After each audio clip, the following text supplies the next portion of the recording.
Dala et bonjour à toutes et à tous. Donc aujourd'hui j'ai décidé de faire un petit live parce que je viens justement de finir un live avec mon groupe de coaching. Et puis je voulais répondre à une question qui m'avait envoyée par message privé qui venait d'une d'entre vous, une abonnée et qui parlait un peu, et j'ai eu plusieurs messages comme ça cette semaine-ci parce que j'ai partagé un peu plus sur la douceur. Et comme vous le voyez, moi, petit à petit, je commence à utiliser Facebook Live. Comme d'habitude, je fais mes vidéos sur YouTube où vous pouvez me retrouver, Makeda Wisdom, le même nom que ma chaîne YouTube. Donc aujourd'hui, je voulais prendre le temps de vous parler de la douceur, de l'importance de cultiver votre douceur. Donc si vous êtes intéressé, vous pouvez partager cette vidéo avec vos amis, vos sœurs qui sont intéressés, ou même vos frères qui pourraient être intéressés à partager ça avec d'autres sœurs. Parce que justement, je sais que c'est pas quelque chose qui est souvent facile pour nous les femmes de pouvoir être féminine, de pouvoir rester féminine et d'exulter cette douceur-là. Surtout lorsqu'on n'a pas été élevé avec des femmes, des mères ou des grands-mères qui avaient la latitude justement d'être douces, qui avaient la latitude d'avoir de la joie de vivre la majorité du temps. Et comme en étant enfant, on apprend ce que nos parents, on copie ce que nos parents nous montrent. Si on n'a pas eu une mère qui était super douce ou super attendrissante tout le temps, ça peut être un peu difficile. Parfois, même quand on en a eu une qui est douce, on peut ne pas avoir choisi d'être douce soi-même pour différentes raisons. Là, c'est vraiment pas une vidéo où vous parlez des raisons pour lesquelles on a évité de devenir douce ou on s'est perdu, etc. C'est pour parler de celles qui, à ce moment-ci, sont intéressées de renouer avec leur douceur, de renouer avec leur féminité et qui cherchent peut-être des outils qui aspirent à pouvoir être douces tout le temps ou une grande partie du temps. Et donc, pour répondre aussi à une question qui m'avait été posée en termes de qu'est-ce qu'on peut faire, quelles sont les petites choses qu'on peut faire au quotidien pour garder notre douceur, pour cultiver cette douceur-là. Donc, on va parler de tout ça dans cette vidéo-ci. Je m'excuse, je suis en train de boire du thé. C'est ma tasse de thé canadienne. Et en ce moment, ici, à Montréal, il commence à neiger et on va sortir tout à l'heure, donc en espérant qu'il n'y aura pas trop de neige sur la route. Donc la douceur, qu'est-ce que c'est? Pourquoi est-ce qu'on a besoin? Pourquoi est-ce qu'on a ce besoin, ce ressenti d'être douce? Moi, je suis particulièrement été appelée. Je dois vous dire que j'ai eu des moments où j'étais pas du tout douce. J'étais dans mon masculin de façon assez agressive. Et dans ma formation d'avocate, je dois dire qu'il y avait un temps où tout ce qui comptait, c'était de gagner. De faire gagner le client, de gagner quoi qu'il arrive, de gagner coûte que coûte. Et on tombe justement dans une agressivité parfois. Ou même ça peut se traduire aussi dans les jeux qu'on fait, on a envie de gagner quoi qu'il arrive, on est prêt à tout, dans les arguments qu'on a à faire, on a parfois gagner devient même plus important, on passe même outre le fait qu'on peut blesser certaines personnes avec ce qu'on dit, même si on a raison. Cette envie d'avoir raison coûte que coûte, quoi qu'il arrive, même si ça blesse les autres, c'est quelque chose qui nous éloigne de notre douceur. C'est quelque chose aussi qui nous éloigne de notre féminité. Parce qu'il ne s'agit pas de toujours dire justement tout ce qu'on veut dire, même si s'agit de la vérité. Il y a une façon de dire les choses justement qu'on peut utiliser qui ne va pas être blessante. Alors, on n'est pas obligé d'être toujours cru et d'utiliser justement cette façon de parler qui est parfois crue, qui est parfois blessante, pour justifier justement le fait qu'on blesserait quelqu'un. Et donc la douceur. La douceur, qu'est-ce que c'est? La douceur, comment est-ce qu'on en parle? La douceur, on peut la voir à travers différentes formes, différentes manifestations. Ça peut être tant le mot, la façon dont on a de parler, de voir les choses, d'interagir avec les autres. Et moi, je pense que ça nous vient toujours de lorsqu'on prend en soi l'amour, lorsqu'on se demande qu'est-ce que l'amour ferait, qu'est-ce que l'amour dirait. Et on prend l'amour dans toutes ses nuances. Okay? Je ne suis pas en train de faire quelque chose juste à l'eau de rose avec des lunettes roses, etc. On sait que l'amour parfois peut nous faire mal. Enfin, on peut avoir la sensation que l'amour nous fait mal. On peut avoir la sensation que l'amour est un peu plus intense qu'à un certain moment. Donc c'est la même chose pour la douceur. Il y a un spectrum de cette douceur-là. On peut avoir une douceur qui est vraiment subtile, qui est vraiment intime, comme une douceur qui est plus intense, qui touche plus profondément. Et donc, Pourquoi la douceur particulièrement? C'est parce que dans ce monde et dans les observations que j'ai pu avoir, les femmes ont tendance justement à s'endurcir. Et parfois, il y a même presque comme une fierté à dire qu'on est forte, on est capable de tout faire, qu'on pourrait, il y a presque cette fierté de dire on est capable de se battre physiquement avec les autres ou avec un homme, ou d'exulter cette agressivité qui sort. Mais je pense que de moins en moins, il y a cette revendication presque. Pourquoi il n'y aurait pas cette même revendication de dire je suis capable d'être douce, je suis capable d'être tendre, je suis capable de montrer l'amour, je suis capable d'inspirer l'amour en fait. Parfois on inspire l'agressivité, en étant agressive, on inspire l'agressivité dans les autres. Et tout autant que ça, ça va inspirer plus de négativité, lorsqu'on est douce, on inspire la douceur. Et bien sûr, ici, je parle en généralité, je ne parle pas dans les exceptions, donc c'est pas la peine de me mettre des commentaires sur les exceptions. Il y a des fois où on peut être douce et gentil, et puis il y a quand même de la négativité qui vient. C'est pas de ça qu'on parle. C'est lorsqu'on envoie de la douceur, généralement, ce qu'on reçoit aussi à notre tour, c'est de la douceur. Et donc, dans ce sens-là, c'est de ça que je vais parler. Je vais parler de comment est-ce qu'on peut cultiver au quotidien cette douceur-là. Ça demande déjà une chose qui est très importante au niveau de nous les femmes. Ça demande une chose qui est très importante pour cette perspective que je vais partager avec vous. Donc là, si vous avez des amis que qui aimeraient regarder, ou si vous pensez que ça va être utile à certaines elles, vous allez-y, invitez-les et partagez cette vidéo.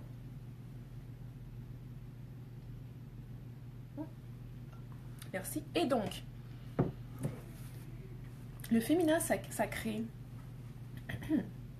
requiert qu'on prenne responsabilité de son bonheur, qu'on prenne responsabilité du pouvoir qu'on a.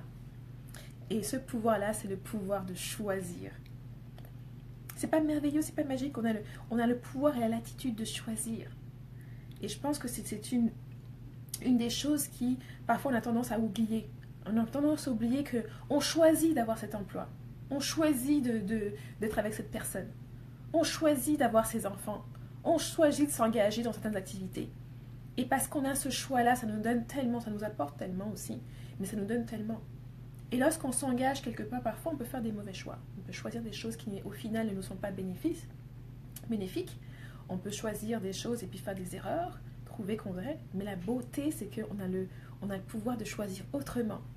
On a le pouvoir de faire différemment et de faire mieux. Moi, je vous encourage, j'espère que chaque fois que quelque chose de négatif se passe, ça vous donne un encouragement de faire mieux qu'avant. Donc, le premier principe, toujours avec le féminin sacré, c'est qu'il n'y a pas de victime. Vous n'êtes pas une victime. Il n'y a pas de vilain. Il n'y a pas de sauveur non plus. Et ces trois éléments-là qui sont dans beaucoup de narrations et qui sont dans beaucoup de choses qu'on s'attache parce que c'est bien dans notre environnement, c'est devenu presque comme une communion sociale de pouvoir se blâmer en victime, de pouvoir dire ok, tout m'arrive, il n'y a rien qui est de ma faute, je ne peux pas contrôler, je ne peux rien contrôler de ce qui m'arrive, j'ai aucune responsabilité. Même si dans les 95% de choses qui vous arrivent, que vous pensez que vous pouvez contrôler, il y a 5% qui vous appartient. On choisit de se lever le matin et de sortir dehors. C'est déjà un choix. On choisit le travail qu'on a, on choisit.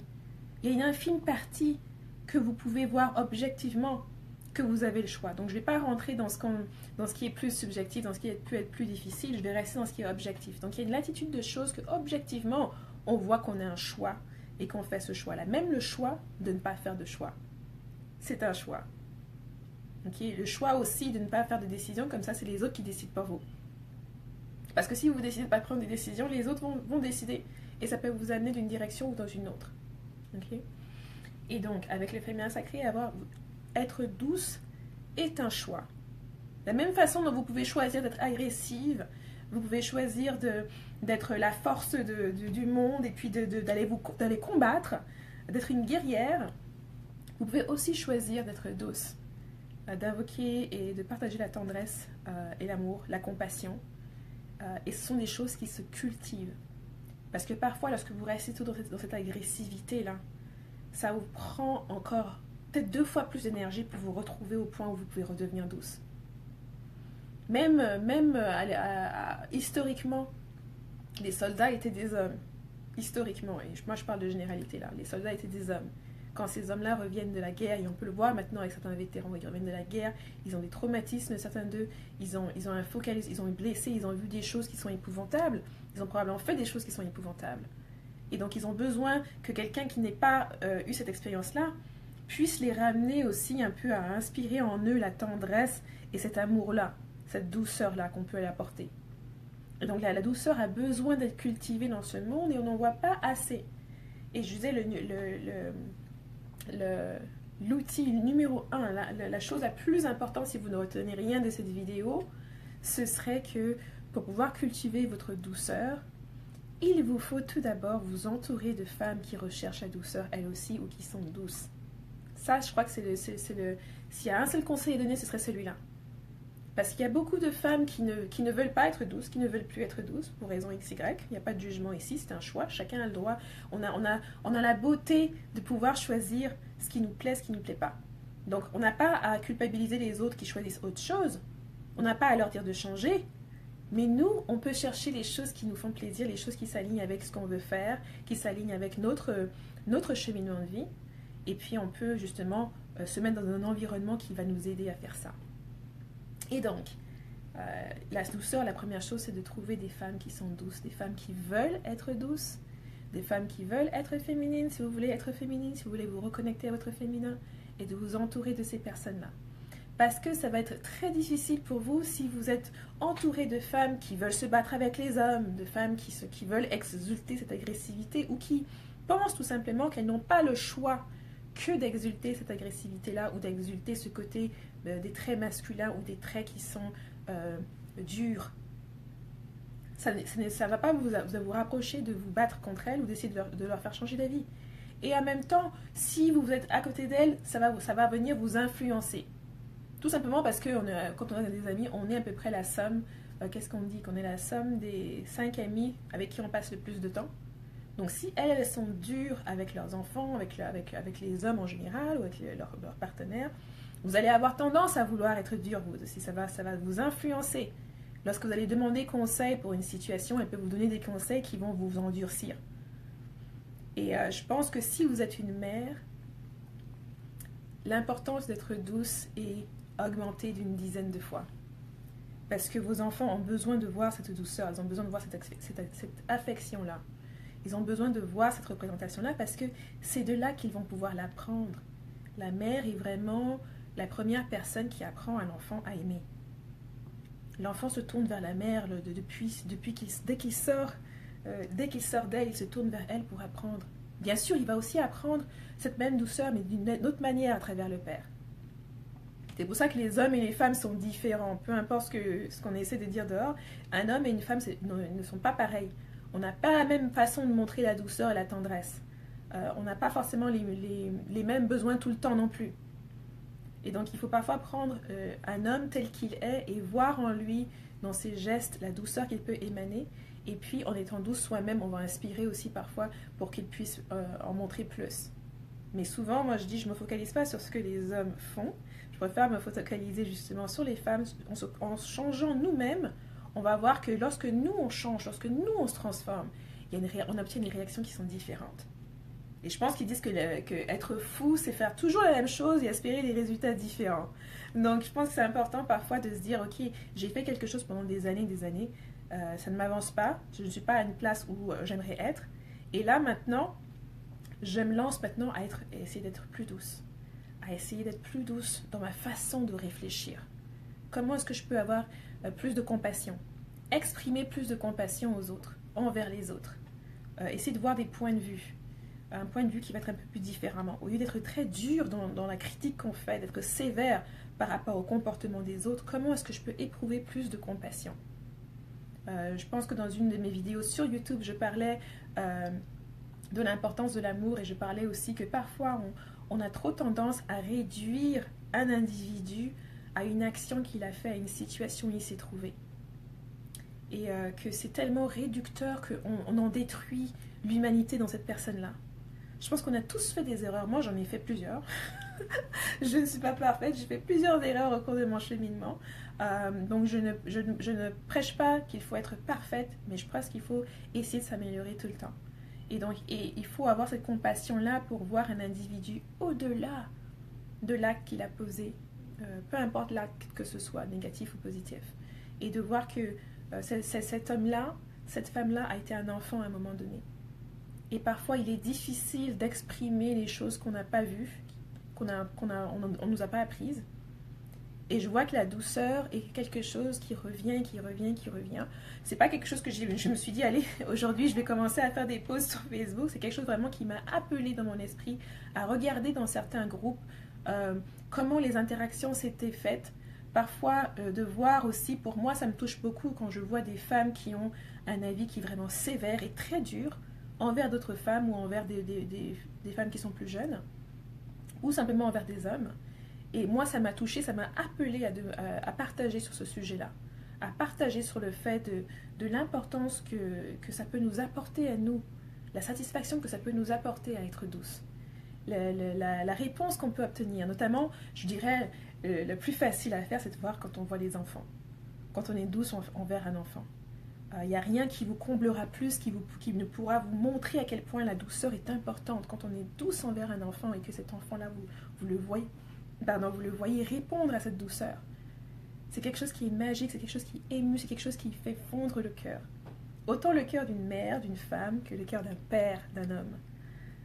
Et c'est pour ça que pour moi, la douceur est essentielle. Il est essentiel, aujourd'hui, en 2017, oui, qu'on cultive, en tant que femme, qu'on cultive cette douceur-là.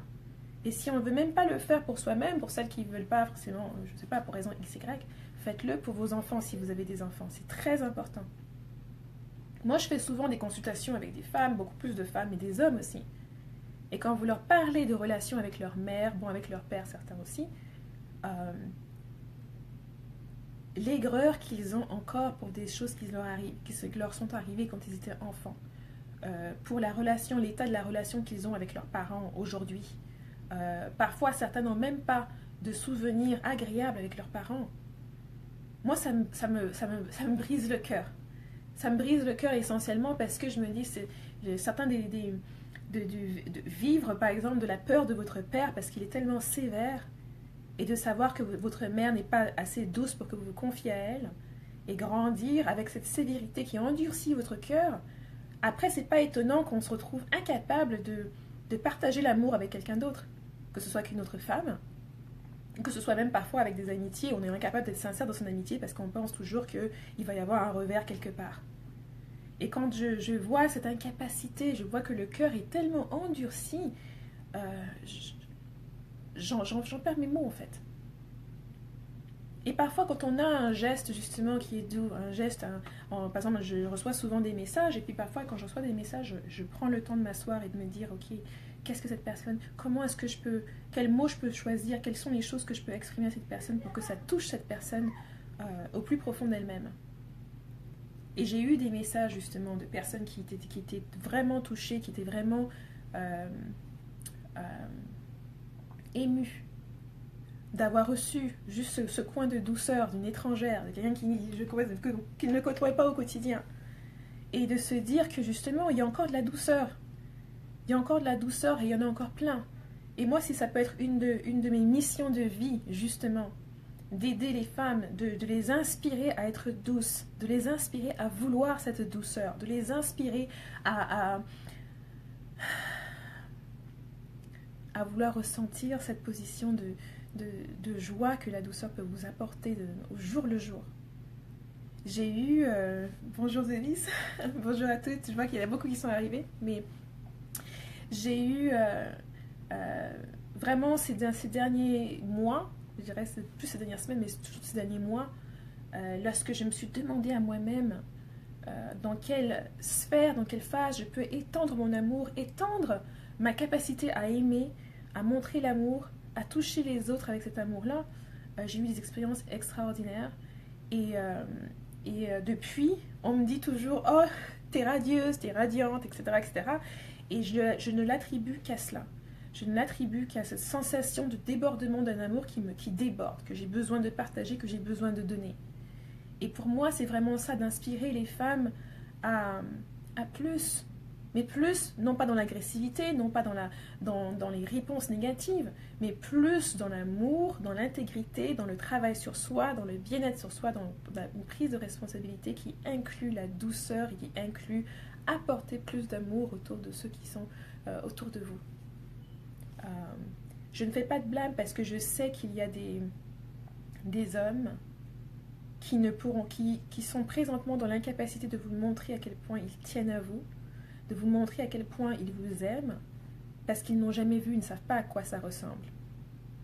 Il y en a maintenant qui découvrent cela et qui se retrouvent même parfois tellement vulnérables qu'ils en ont honte. Mais c'est pour dire que on a une part, nous les femmes. On a toujours une part. La complémentarité entre les hommes et les femmes, le féminin, le masculin, est toujours là. On ne peut pas blâmer les hommes pour tout ce qui se passe. On doit prendre notre part de responsabilité.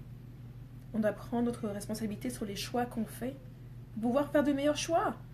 Parce que si on n'arrête pas de se dire que tout nous arrive à nous et qu'on n'est pas responsable, on n'a rien à faire, c'est toujours les hommes, c'est toujours les autres, on tombe toujours sur l'homme qui est mauvais, qui n'est pas assez bien. Mais dans ce cas-là, si on n'a pas aucune responsabilité, comment est-ce que vous voulez sortir de là? Comment est-ce que vous voulez changer votre situation? En comprenant qu'on a la latitude justement de choisir l'homme avec qui on veut être. On a la latitude justement de prendre notre temps, de le connaître. Et je dis bien le connaître, de savoir justement qu'est-ce qui va le toucher, qu'est-ce qui va l'inspirer, qu'est-ce qui va lui donner, qu'est-ce qui va continuer à faire, qui nous s'intéresse à nous, qui veut nous donner le monde, qui veut tout faire pour nous. Et je dirais, il y a des guerres qui ont été commencées juste parce qu'un homme aimait une femme. Il y a un homme qui pourrait aller au bout du monde juste pour une femme. Et ça prend de l'inspiration, ça prend qu'il soit justement inspiré. Et je pense que lorsqu'on est agressive, on n'inspire pas cela. C'est pour ça que pour celles qui pensent qu'elles ont besoin d'être agressives, elles ont besoin de se battre, je ne sais pas contre qui ou contre quoi. Pour moi, les hommes ont leur place et les hommes ne sont pas là pour nous faire du mal. Les hommes ne sont pas là pour qu'on ait peur d'eux. Au contraire, beaucoup d'hommes sont là pour nous aider, tout comme nous on est là pour les aider. Nous sommes complémentaires. Nous ne sommes pas là pour être supérieurs aux hommes, non. Mais nous ne sommes pas à leur égal. Les hommes et les femmes sont différents. C'est pour ça que je dis que nous sommes complémentaires. Il n'y a pas un des deux qui est inférieur à l'autre. Nous sommes juste différents. Et avec cette différence vient beaucoup de choses qui font que une fois que ce complément est fait, on avance mieux, on avance plus vite. Dans une de mes vidéos sur YouTube, je parlais justement du féminin sacré et du fait que la complémentarité homme-femme peut se voir comme une maison. L'homme va bâtir la fondation, l'homme va aussi bâtir tout ce qu'il faut, le toit, l'espace à l'intérieur, la plomberie, etc. Toute la fondation de la maison. Mais c'est la femme qui va venir l'embellir. C'est la femme qui va y mettre cette énergie d'amour, de douceur, qui va transformer cette maison, c'est-à-dire ce bâtiment, en un foyer. Et ça, c'est pas quelque chose à lésigner. C'est pas quelque chose à voir comme si c'était moindre qu'avoir une carrière, que gagner de l'argent, etc. C'est tout aussi important. Et je dis ça parce que moi, je suis quelqu'un qui a une carrière, une femme de carrière. Et c'est pour ça que je vous le dis d'expérience, je vous le dis. Lorsqu'on commence à avoir une carrière, on commence à voir son foyer comme quelque chose où on peut venir faire ce qu'on a à faire quand on a le temps. Lorsqu'on n'est pas fatigué, vous sortez du travail, vous êtes fatigué, il peut y avoir une journée qui était épuisée, ou vous êtes épuisé et que la journée était dure. Vos compagnons aussi, il a peut-être travaillé aussi, sa journée a été dure, vous rentrez tous les deux, vous êtes complètement vidé d'énergie. Et là, il faut faire le ménage, il faut faire la cuisine, il faut s'occuper des enfants, il faut faire ceci, faire ça. Et moi, je vois comment ça nuit à beaucoup de femmes, tout simplement. Moi, j'ai commencé à travailler à temps partiel et juste à faire ça, je me suis rendu compte que je me sens tellement mieux. Et je dois vous dire que c'est un processus parce que, initialement, quand on me parlait de travailler à temps partiel, je me disais, mais qu'est-ce que tu vas faire de ta carrière à temps partiel ? Et c'est ça, le focus était sur la carrière, c'était pas sur comment est-ce que tu peux bâtir ton foyer, comment est-ce que tu peux être avec ton partenaire, comment est-ce que tu peux prendre mieux soin de tes enfants, comment est-ce que tu peux être dans une relation ou faire de la place pour une relation. Et je pense que la douceur vient lorsqu'on doit se donner les moyens d'être douce. Si vous vous mettez dans des conditions, dans des environnements qui sont précaires, qui sont justement, qui appellent à l'agressivité, vous allez avoir très peu de chances de pouvoir rester douce. Et on le voit, on le sent, le langage que vous allez commencer à utiliser va en fait traduire à quel point vos conditions sont difficiles, à quel point votre environnement est difficile. Et donc c'est pour ça que moi j'encourage toutes les femmes à avoir plus de douceur. Peu importe les objectifs que vous avez dans la vie, la douceur ne vous nuira jamais. La douceur ne vous nuira jamais. Au contraire, que ce soit même avoir de la douceur pour quelqu'un que vous ne connaissez même pas, un étranger, et ça vous permet aussi de rester dans votre féminité. Je pense qu'il y a trop de femmes, moi j'ai vu des femmes que on arrive quelque part et puis il y a un homme qui vient pour ouvrir la porte et puis carrément elle lui dit j'ai pas besoin de toi, je peux ouvrir mes portes moi-même. Ça c'est pas de la douceur, ça c'est blessant même. C'est pas une question de savoir si vous avez la capacité, 2 bras pour ouvrir une porte. C'est aussi la capacité de laisser quelqu'un d'autre te montrer de la douceur. Donc la douceur, ça va dans 2 sens. C'est une partie de toi de la montrer, toi de l'exprimer, mais aussi dans l'autre sens, de pouvoir recevoir cette douceur-là. Il y a souvent moi je vois ça, je reste toujours choquée. Un homme vient, il tient la porte, et puis elle va lui dire « Oh, ça va, pousse-toi de là. Je peux le faire moi-même. » Ou elle porte des cartons qui pèsent lourd. Et un homme va lui proposer « Écoute, je peux t'aider avec tes cartons ?»« Non, non, ça va, j'ai pas besoin de toi. » Et moi, ça me sidère. Parce que la douceur, il faut savoir en donner, mais il faut savoir aussi en recevoir. Il faut savoir en recevoir. Et c'est ça aussi qui nous adoucit, qui nous attendrit et qui nous inspire aussi à vouloir en donner plus. Si on ne s'autorise pas à recevoir, ça devient juste un one-way, un one-shot, une conversation à sens unique. Où on force les gens, on leur dit à eux, voici de la douceur. On te force ça dans la gorge. Mais toi-même, tu connais pas c'est quoi ressentir et recevoir cette douceur-là. Ça attendrit encore plus ton cœur parce que tu vas maintenant voir qu'en fait, ta douceur est appréciée. Et parfois, la personne qui va te montrer cette douceur-là peut ne pas être la personne à qui toi, tu as donné de la douceur. Ça demande de l'ouverture. Ça ne demande pas de se focaliser sur une personne en disant « Écoute, là, tu me dois pour 300 € de douceur. » Non, ça ne marche pas comme ça. Mais c'est pour dire que justement, cette douceur-là peut vous revenir de tous les bords, de tous les côtés. Ça peut vous revenir par des amis, par votre neveu, un petit bébé qui vous regarde, comme si vous étiez un ange. Le temps que vous prenez à chanter, à bercer votre enfant, et de voir juste sa réaction. Même juste de ressentir l'énergie entre vous. Il vous suffit d'essayer, si vous êtes avec des amis, vous commencez avec un ton qui est agressif, un ton qui monte, qui est dur. Après, vous voyez tout de suite que l'énergie, même dans la conversation, ou même parfois dans la salle, devient une énergie qui est assez négative. Et c'est pour ça que je dis, il y a une importance, il y a une place à la douceur. Et que lorsque vous voulez être agressif, vous voulez amener de la négativité, cette négativité-là ne s'en va nulle part, elle va grandir. L'énergie n'est jamais détruite. Donc ça fait que quand vous êtes négatif, vous avez de la chance, vous avez plus de chances de recevoir de la négativité aussi. La négativité, on n'a pas tous la même façon, la même sensibilité pour soit transmuter ça en une énergie positive, soit la recevoir et devenir maintenant de plus en plus de se vider sa propre énergie en fait. Et moi, une des raisons aussi, vous allez me dire, oh la douceur, ça a l'air bien beau, ça a l'air bien beau tout ça. Mais je vous dis que je vois les femmes qui ont besoin de douceur et je les vois courir à gauche, à droite tout le temps. Je les vois parfois quand justement, moi je rencontre des femmes et puis elles me disent, oh mais t'as l'air très heureuse, ça a l'air très truc, c'est peut-être quelque chose sur les réseaux sociaux ou quelque chose pour aujourd'hui.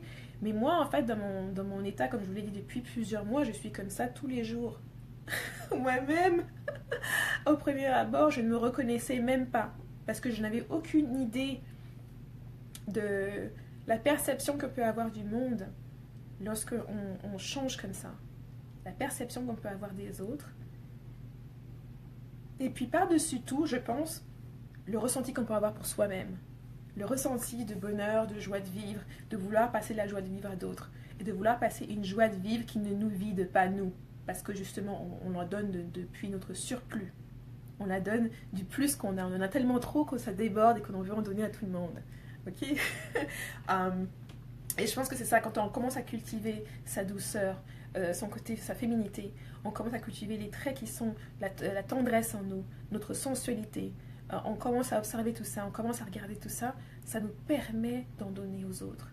Ça nous permet d'avoir une conversation avec quelqu'un qui se sent peut-être complètement vide et de là les inspirer, eux, à chercher en eux-mêmes et à réveiller cette douceur en eux, à avoir ce confort qui s'éveille en eux lorsqu'ils sont en contact de la douceur. Et aussi, je pense que lorsque vous cultivez la douceur en tant que femme féminine, qui veut être féminine, qui veut se reconnecter à sa féminité, ça donne la latitude aux hommes. Les hommes, c'est comme s'ils ressentent ça aussi. Et là, ils rentrent dans leur mode masculin.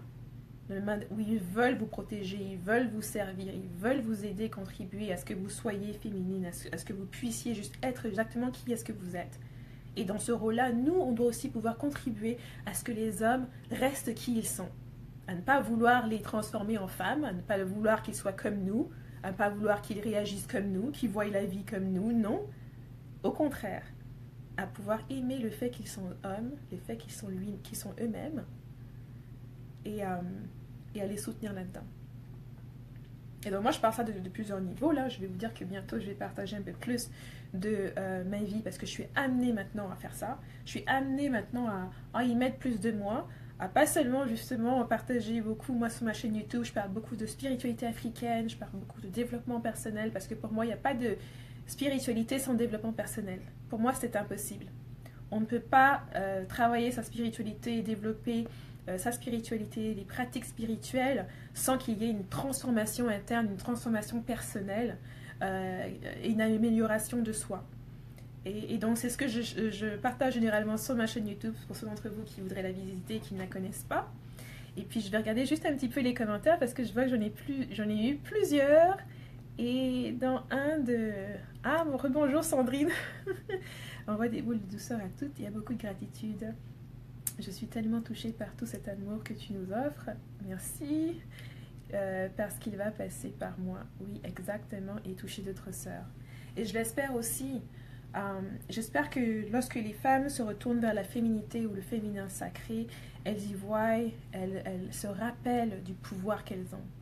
Le pouvoir que vous avez lorsque vous rencontrez quelqu'un, à prendre le temps de connaître cette personne-là sous tous ses angles.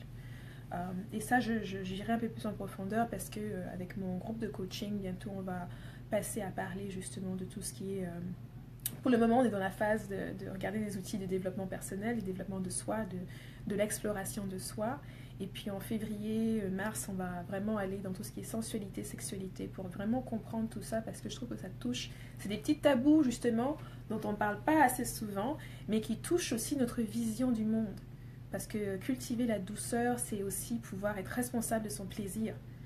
Mesdames, je dis souvent, et je vais répéter dans les mois qui viennent, dans tous les mois qui viennent, au long de toute cette année jusqu'en 2018, la fin 2018 au moins, c'est que mesdames, vous êtes responsables de votre joie et vous êtes responsables de votre plaisir. Okay? Si vous vous réveillez le matin du mauvais pied, c'est à vous de choisir d'en faire une belle journée, malgré tout. C'est à vous de choisir si vous voulez sourire au soleil, sourire à la vie, sourire à la journée qui commence, ou alors vous plongez dans la négativité. C'est un choix qu'on fait. C'est un choix qu'on fait. Parfois, je dis même à une amie, je lui disais, souris même lorsque tu n'en as pas envie. Pourquoi ? Parce que lorsqu'on sourit, il est difficile de rester en colère lorsqu'on sourit. D'ailleurs, lorsque vous êtes en colère et quelqu'un vous sourit, parfois il est difficile de rester en colère en voyant un sourire. D'où justement parfois on peut taquiner d'autres personnes qui sont un peu en colère, qui boudent. Parfois on peut les taquiner un petit peu en les faisant sourire justement, parce que le sourire va détendre cette atmosphère-là, va détendre cette énergie-là. Okay? La colère, l'aigreur sont des choses on connaît tous. Okay? Donc si vous êtes dans une phase où vous êtes aigri, où vous êtes meurtri, etc., ne vous dites pas que vous êtes la première à l'être. Vous ne serez probablement pas la dernière, mais... vous n'êtes certainement pas la seule, okay? On est tous passés par là et c'est normal parce que c'est une sensation qui nous vient, mais cette sensation-là, elle nous traverse, elle ne reste pas avec nous, à moins que vous en fassiez votre identité. Vous commenciez maintenant à vous définir en fonction de ça, en fonction du mal que votre ex vous a fait, en fonction du mal que l'autre personne vous a fait. et vous en faites votre définition. Okay? Après, ça devient, ça grandit. Maintenant, il ne s'agit plus de cette personne-là seulement, il s'agit de tous les hommes. Okay? Donc là, il faut prendre un peu du recul et se dire, c'est pas parce qu'une personne vous a peut-être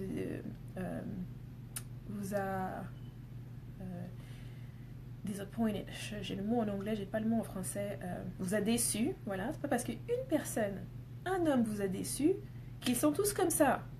C'est pas vrai, c'est pas vrai.